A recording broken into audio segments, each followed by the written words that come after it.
Yun, mga ka-dork, ito yung dalawa kong anak ay gising lang, no? Nung oras na, medyo tanghali na sila nagising. Ngayon, ang naisip ko, dahil tanghali na silang nagising, mayroon nga pala dito nangingitlog na manok na Tagalog. Mayroon akong ipapagawa sa kanila kasi, yun, tanghali na kasi silang nagising eh, pero maganda ito. Ito, papakita ko sa inyo yung manok na nangingitlog, pero yung manok wala na dito. Alaga, may itlog dito sa pugaran eh.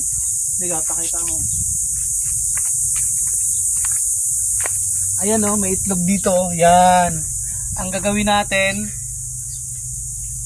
natin, kukuha tayo ng dalawa. Dalawang itlog. Dito. Ito.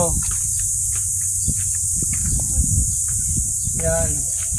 Yun, nakakuha na ako ng dalawang itlog. Ang plano kong gawin, papainom ko sa kanila. Although, masarap naman at masustansya itong itlog na ito. Ngayon, ano, kaya nyo? Kaya. Kaya nito sa mga, nakapala sa mga tanghali ng gumising, no? Kaya, yun, ngayon, ibiyakin na natin na, yan, lapit-lapit ka, makita mo silang dalawa. Hindi naman masyado, pati ako, bakit hindi nakita, ano? Kaya nawakan mo muna itong isa. Ano muna to ngayon, anuhin natin, no? Yan. Yun. Although mga ka-dork, kakaitlog lang to. Nung kinuha ko sa pugaran is mainit-init pa.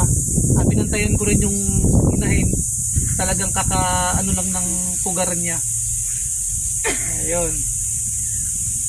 Huwag yung sayangin, ha? At ito ay itlog ng Tagalog. No?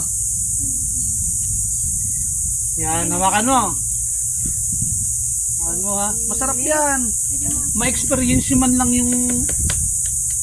yung itlog ng Tagalog na bagong itlog. Ano ate, mainit-init pa? Opo. Yan.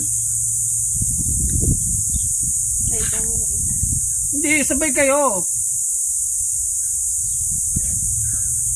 Ano, masustansya to. Ma-experience man lang.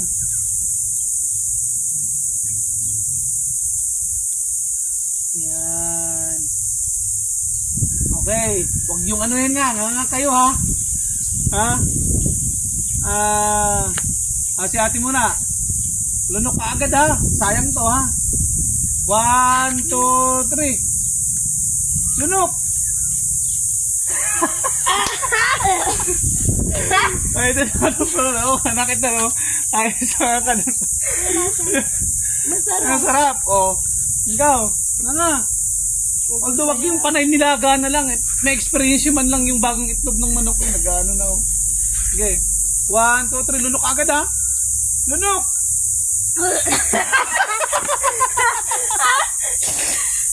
Anong lasa? Masarap? Ayun, nakaka-dork ko.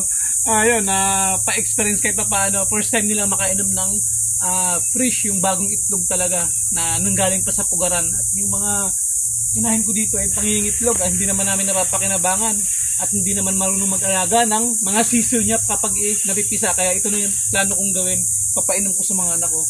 Although yung bunso ko wala dito eh. Kaya ayun, salamat.